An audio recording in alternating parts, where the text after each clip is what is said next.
stories. Some of them are written in bold letters, impossible to ignore.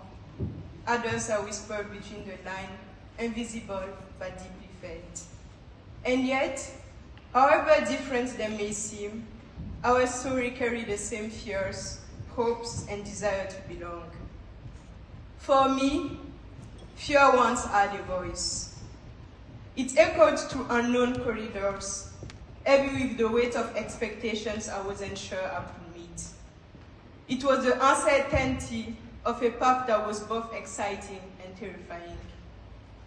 I come from BurkinaFaso, a country where dreams are both fragile and unbreakable. Fragile because the future is uncertain, shaped by conflict, instability, and difficulties that test the limits of hope. But unbreakable because, despite everything, people still dare to dream. They still believe in change.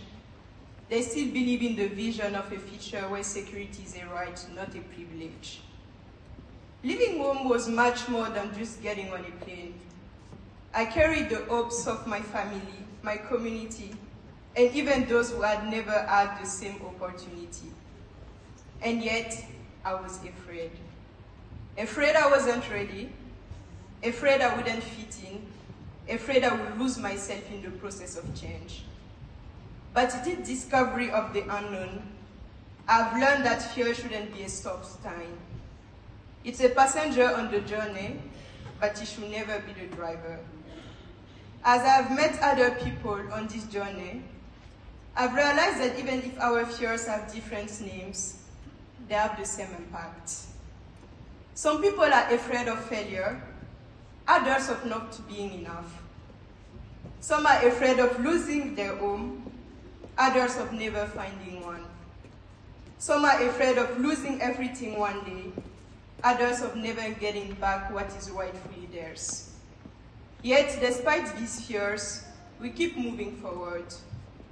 What does it really mean to keep moving forward in spite of the challenges? For me, it means understanding that courage is not the absence of fear, but the choice to move forward despite fear. It means knowing that my dreams, however clouded by doubt, are worth fighting for. It means carrying my country with me, not as a burden, but as a reason to keep going.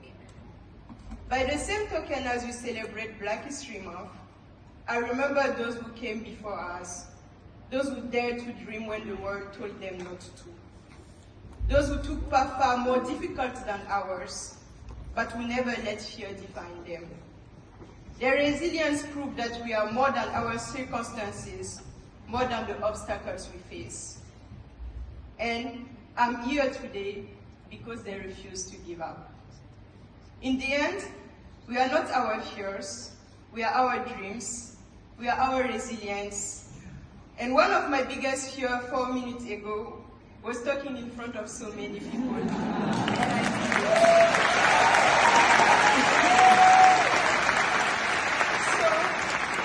I ask you, what fears have shaped you? What hopes drive you forward? And above all, what story do you want to tell, not just to the world, but to yourself?